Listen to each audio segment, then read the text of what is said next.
I'm Dwayne Brown. Tonight on KPBS Evening Edition, students at San Diego State are taking their fight against sexual assault to the head of the university, calling for changes to the fraternity system.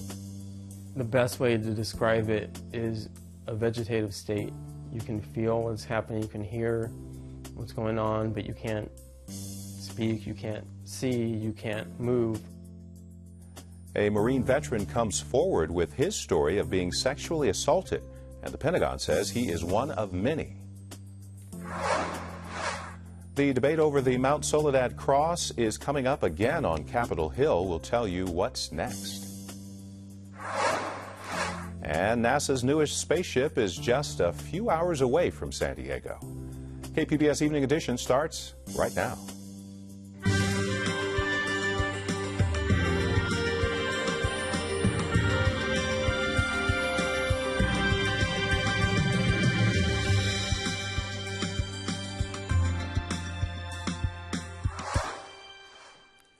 Hi, good evening. Thanks for joining us. Student activists plan to march at San Diego State tomorrow to call for new university policies on sexual assault and fraternities. KPBS reporter Angela Carone has been following the issue of campus sexual assault. She joins us now from the newsroom. Angela, this is in response to what happened during another protest last month. Remind us what happened then. There was an anti-rape march called Take Back the Night, and student marchers say they were harassed by members of two fraternities as they went past their houses. They say members yelled obscenities at them and waved sex toys. SDSU announced days later that all Greek social activities would be suspended and that members of the Greek organizations will be required to get sexual assault prevention training. Now, this is more than a march planned tomorrow. The students are planning a sit-in, and they say they have a list of new demands for the school. What are they? That's right. They want to know how the Greek members will be trained and how that training will be evaluated. They're asking for an end to segregated fraternities and sororities on SDSU's campus. They considered asking the university to shut down the Greek system as a whole, but reconsidered because, as one of them told me, that seemed unrealistic. I spoke with a senior named Jordan Bussey, who is part of a group called Concerned Students. She says they want a meeting with President Elliot Hirschman, who she says is a member of a fraternity. Here's what she says they want from the president. I suppose it would just be nice to hear him say, like, I recognize that things happen in fraternities that are harmful to women and, like, literally any other gender than male.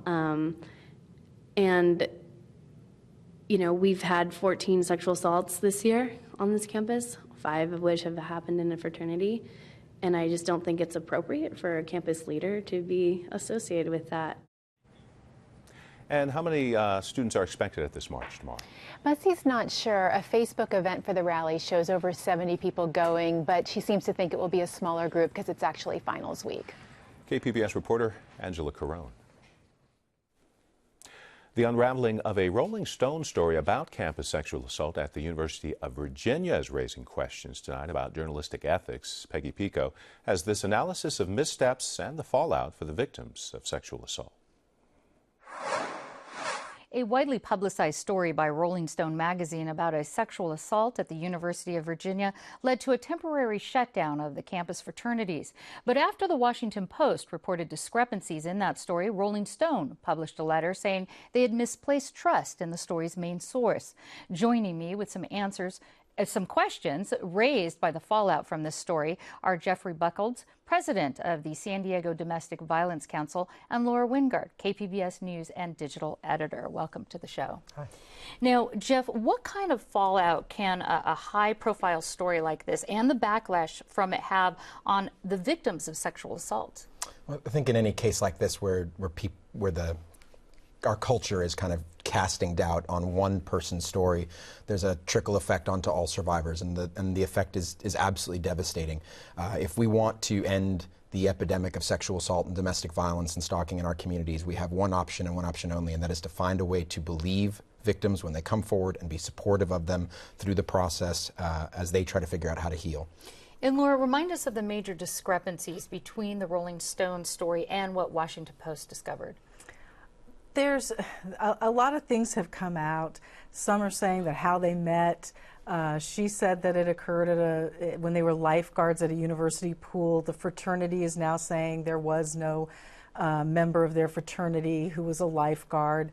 There's friends of the victim are now saying, oh, well, she told me it was 5 people that attacked versus 7 people. There's different things about whether the fraternity had a party that night, did they not have a party, those kinds of things. So real specific details.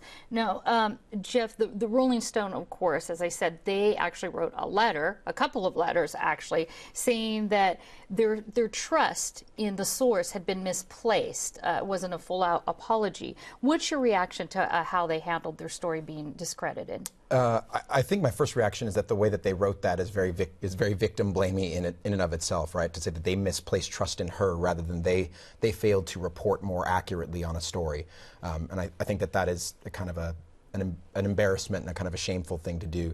I think that generally speaking, the problem we have is that victims don't feel supported coming forward in the first place. And so when Rolling Stone runs this piece, which is about one story on one campus, not about the epidemic we have in the country as a whole, that there's a point of concern for broadening it out? Yeah, broadening it out to everyone else in the community, and also kind of just this idea that if one survivor's story doesn't meet some level of accuracy that none of us are able to figure out from what's gone on. And by the way, no one has ever said, no one has denied that she was sexually assaulted, which I think is kind of important to point out. But that instead of kind of adjudicating this at home, I think every person in their home right now can ask a more important question, which is, how can I figure out how to be supportive and not blame victims, because overwhelmingly they are not lying. Okay. And Laura, reporting on a sensitive subject like sexual assault can be a real balancing act for a reporter when it comes to trying to protect the victim so they're not further traumatized, but also not accusing somebody if they haven't had their justice due. So what's the best way to handle that? Well, I think that reporters work in concert with their editors. I think a lot of people are calling Rolling Stone into doubt not just this reporter, but what were their editors doing. We recently had a situation where Angela Carone, one of our reporters, wrote about a woman's assault that happened at San Diego State. It happened several years ago. In doing that reporting, we really weighed a lot of things, and very differently than this case from the University of Virginia, this woman she filed a police report. We obtained a copy of that police report. She had sought a temporary restraining order and received it from the courts. We had a copy of that. We had information that led you to believe, yes, this assault was being taken seriously by the authorities and being investigated. They didn't bring charges in the criminal system, but it did go through the campus judicial process. So you had a backup. You verified, like reporters would do their due diligence, and they also, Angela, I understand, also reached out to the perpetrator, the accused. Right, and that's one of the things that's come into question in Rolling Stone is they apparently made an agreement to not contact the lead perpetrator, I guess. Okay, and Jeff, so now over the weekend, I've read that Jackie, the name of the person who is accusing this rape, or alleging this rape, I should say, her name and her photograph have been published. What do you think about that? I think that's about as unethical a thing as and thoughtless a thing as a person can do.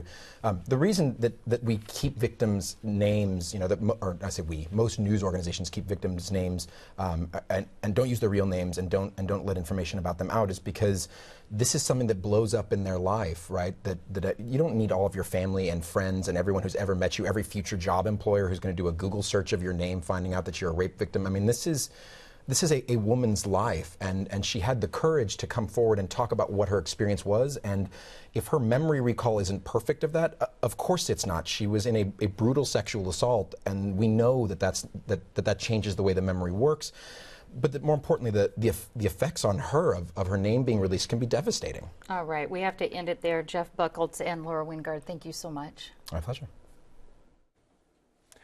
There are resources in San Diego for victims of sexual assault. For help, you can call the 24-hour rape crisis hotline on the screen there, 385-4657. Sexual assault has also been a problem in the military, not just for women, but also for men. The AP's Tracy Brown explains. Just turning 21, Marine Greg Nelson was partying. Met up with a few other friends at the bars, and had quite a few drinks. His friends urged him to go sleep it off at an apartment offered by another guy in the bar. Nelson later finds out he was a Navy sailor. He comes back with a glass of water and a little white pill. And he says, here, take this. It's an Advil, it's a Motrin, whatever. You'll feel better in the morning. What happened next was a bit of a blur. So I lay down to try to go to sleep. And he comes over and he touches my leg and he says, is it okay if I touch you? And I say, no. And I black out at that point. And I have moments of consciousness where I can feel what's going on, and the best way to describe it is a vegetative state. You can feel what's happening, you can hear what's going on, but you can't speak, you can't see, you can't move. Nelson's story is not unusual.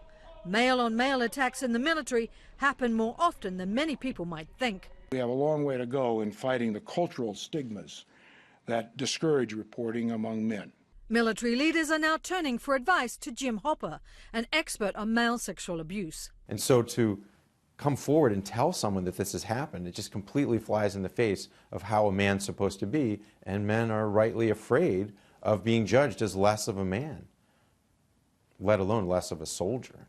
An anonymous survey released last week found nearly 1% of males in the US military said they had experienced unwanted sexual contact.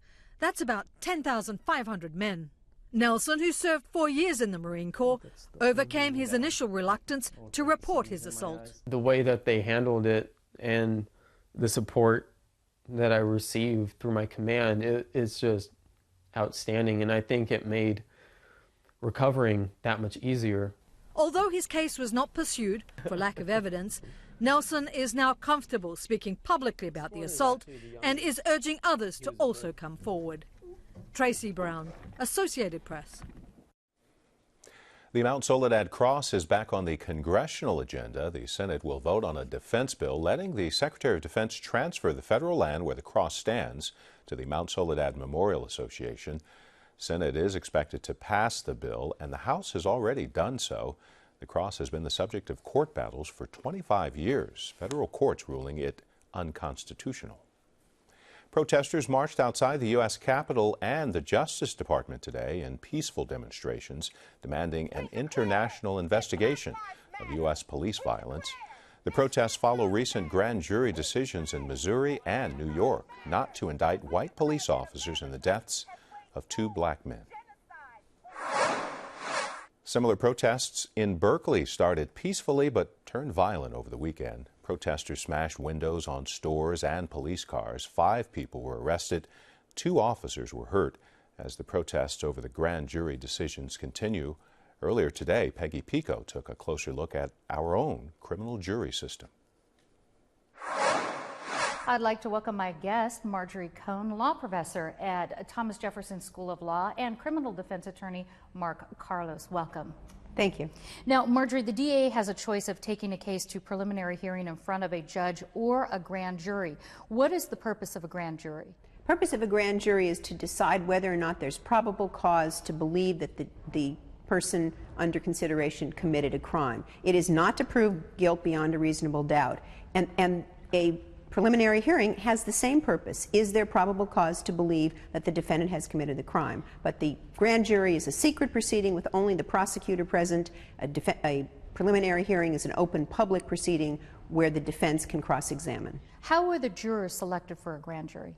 The judges in the community select the 23 grand jurors. And is it based similarly on traditional juries, let's say a criminal jury, where you have to have a certain balance of a certain race of people, a certain gender of people, anything like that? No, and usually it is not racially balanced. And if you could just briefly walk us through the jury process, the actual process of a grand jury hearing.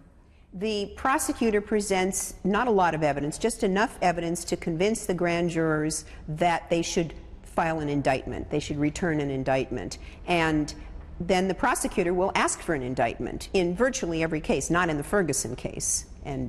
But which was very unusual. Yeah, and that's something we want to get to a little bit later. But Mark, I want to ask you, defense attorneys are not typically fans of grand juries. How come? It's like Marjorie said, because every time the grand jury will return an indictment. It's not the testimony that's presented to the grand jury is not subject to cross-examination. Cross-examination is the key truth-telling tool here, because when you have a witness who testifies, you need a lawyer in there to keep that witness in check and really test the veracity, his ability to recall, those important items to determine whether or not that witness should be believed, especially for a jury. So are law enforcement officers typically indicted in a grand jury if it goes to that? Well, from what we've seen, no. In fact, none of them ever get to the grand jury. The grand jury is used very rarely here in California. On the federal side, it's predominantly used, but on the state side, it's very rarely used. And if you think about this particular case, well, I guess in Ferguson, they allowed this officer to go in there and testify, and that is unheard of. I mean, you never, as a criminal defense lawyer, will have a client go in and testify for the grand jury subject to, the prosecutor without having something in mind about what was going to happen. So now, Marjorie, do you agree this is unusual to have the accused up there testifying without his defense attorney? And if so, why wouldn't you do that? A defense attorney would never let his client testify in front of a grand jury because there's no cross-examination. It's a one-sided proceeding. And so this was very highly unusual. The recent grand jury decisions in Missouri and New York have raised questions about the grand jury system. Do you believe these laws are flawed, and if so, why? And let's start with you. The grand jury proceeding, you mean? The system in general, sending somebody to a grand jury system versus, let's say, any other way that you could go. Well, we have grand juries, and as Mark said, they're not frequently used, but a prosecutor can bring charges and can go to a preliminary hearing, an open public preliminary hearing, and the judge will decide whether or not to send the person to trial, whether or not there's probable cause. But in this particular case, in the Ferguson case, this grand jury had been sitting since May. It had sat on a lot of cases, presumably returned indictments in almost all of them, if not all of them, and they knew the drill. They knew that the prosecutor presents a bare-bones case and asks for an indictment. In this case, the grand jurors were given 3 months of testimony with no direction about whether they should indict, a lot of leading questions to bolster the self-defense of the officer, and these grand jurors knew what the drill was. They knew they're supposed to indict, and when this was treated so differently, that sent a message to the grand jurors that don't indict, and they didn't. And let me wrap with this, Mark, let me ask you this. Do you think there's ways that the grand jury system, could be changed to be... Well, I don't. The way it's structured now, I don't think so, because you can't have defense lawyers in there, and I think that's the big problem. Because when you have a prosecutor who presents a case to the grand jury, that's the only person that the grand jury sees. They don't see another person involved, so they develop a bond to that individual that's presenting them the case. That prosecutor may joke with them, may smile at them, have contact with them, which may be otherwise not allowed at trial or even at a preliminary hearing. All of that is very important to a fair rendering of the evidence. All right. Well, this has been so helpful as far as understanding the process. Mark Carlos and Marjorie Cohn, thank you so much. Thank you. Speaking of lawyers, the pass rate for California bar exam is at its lowest level in nearly a decade. Less than half of all applicants pass this summer. Passing the test is a requirement to become a lawyer in California. The Border Patrol is making a push to hire more women agents. Customs and Border Protection says it has a critical need for more women and even got a waiver to put out a recruitment announcement targeting women. Only 5% of the nearly 21,000 border agents are women. The agency is looking to fill 1,600 positions. San Diego Mayor Kevin Faulconer says potential to progress will be the theme of his first State of the City address. He's giving it January 14th at the Balboa Theater downtown. Faulconer says there's a lot of work to do, and he's inviting San Diegans to be a part of it.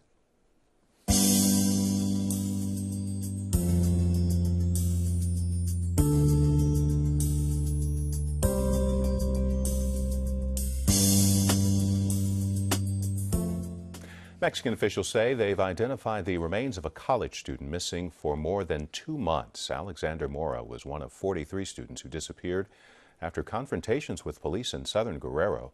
His charred remains were found near a garbage dump. The other 42 students have not been found. San Diego's Filipino community is reaching out to help those stricken by a deadly typhoon. At least 21 deaths are linked to the weekend storm. KPBS reporter Eric Anderson joins us from the newsroom. Eric, why are so many people in San Diego reacting to this storm in the Pacific? Well, San Diego is home to about 200,000 people with ties to that South Pacific nation. Many have been trying to find out how friends and family are coping as the storm moves through the region. Now, more than 1 million people were evacuated from their homes as the system moved over the islands. It was a slow-moving storm that packed a lot of wind and dropped a lot of rain. As you might imagine, it's not always easy to get quick, reliable information while the storm is active. But one thing that's apparently helping, locals are finding out about friends and family on Twitter and other social media. And what can folks interested in helping out do? Well, of course, donating money is the quickest and the easiest way to help, but some are warning that it's important to donate to a credible organization. San Diego Councilman-elect Chris Cate is a Filipino-American. He is concerned that there might be unscrupulous people trying to tap into the desire to help. He suggests donating to organizations like the Red Cross or a Poway-based group, Gawad Kalinga. That organization, by the way, did a lot of work helping victims of another devastating typhoon that ripped through the Philippines last year at this time. And Eric, remind us what the difference is between a typhoon and a hurricane. Well, just location apparently, Dwayne. They're called hurricanes in the northern Pacific and Atlantic, typhoons if that storm happens to be in the South Pacific or Indian Ocean. KPBS reporter Eric Anderson. A new federal report says you can't blame global warming for our drought. It says natural weather variations are to blame, particularly La Nina, the colder counterpart of El Nino, known to cause drier conditions in the Southwest. The report comes from NOAA, the agency in charge of the Weather Service, but it hasn't been peer-reviewed yet, and some climate scientists say it doesn't account for the effect of record warmth. Another storm is expected here later this week, and it could drop some snow in the mountains. Ski resorts are managing to keep their trails open, even when there isn't any snow. AP's Haven Daily shows us how. A nighttime snowmobile ride up a Tahoe mountain. When the sun goes down, the snow guns go up. Snowmaking pioneer James Larmore has been making snow in the region for more than 30 years. In the old days, we used to use these big diesel compressors. The snowmaking system was not very efficient. Nowadays, we have this newer technology. We're highly advanced. Larmore can now control North Star's entire snowmaking system with his smartphone. The resort even has a drone for a bird's eye view of snow coverage. The new snowmaking equipment is more energy efficient and uses recycled water, crucial during California's ongoing drought. We take water from a reservoir, we put it on the mountain, we store it, and it goes back into the aquifer. We reuse it over and over again. North Star is one of several California resorts investing millions in the latest snowmaking technology. On the other side of Lake Tahoe, Heavenly boasts the largest snowmaking system on the West Coast. Spanning 2 states, Heavenly operates 4 pump houses and 68 automatic snow guns. These pumps that you see here actually send the water up the hill to the guns. Automatic fan guns here have their own built-in weather stations and make adjustments accordingly through the night as the temperatures increase or decrease. Some skiers believe that man-made snow is somehow inferior to what Mother Nature creates. But the experts say that's actually not the case. We're able to adjust our snow quality to a lot of times we can provide a better product than Mother Nature can. Just don't call them fake flakes. It's not artificial snow. It's still snowflakes. It's frozen water. The technology is so advanced, these resorts are now set up to operate fully, even if it doesn't snow at all this season. Haven Daily, Associated Press, South Lake Tahoe, California. San Diego State Aztecs are going to the Poinsettia Bowl. They'll play Navy at Qualcomm Stadium on December 23rd. It's the 5th consecutive bowl game for the Aztecs.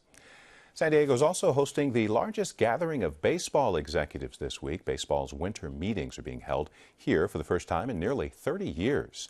Team owners and managers are meeting in preparation for next season. Organizers expect about 3,500 folks to gather at the convention center for a trade show and job fair for both major and minor league baseball teams.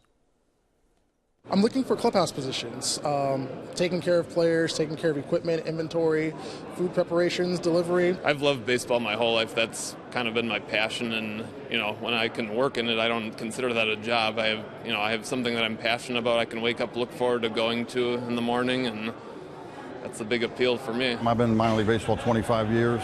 As far as the space and the attention it brings into a city, they compare it to the Democratic and Republican conventions, believe it or not. Of course, the winter meetings often result in player trades or at least discussions with agents. The convention runs through Wednesday with a closing gala at Petco Park. NASA's newest spacecraft arrives at Naval Base San Diego tonight. The Orion is aboard the USS Anchorage. The ship picked up the capsule after Friday's splashdown 600 miles off our coast. Once ashore, Orion will be loaded onto a truck for the trip back to Cape Canaveral.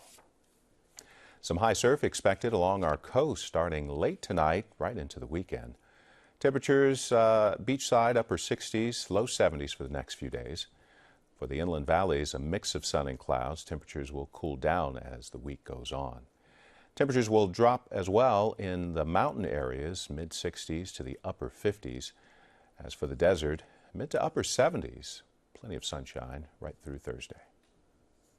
You can find tonight's stories on our website, kpbs.org/evening edition. Thanks for joining us. Have a great night.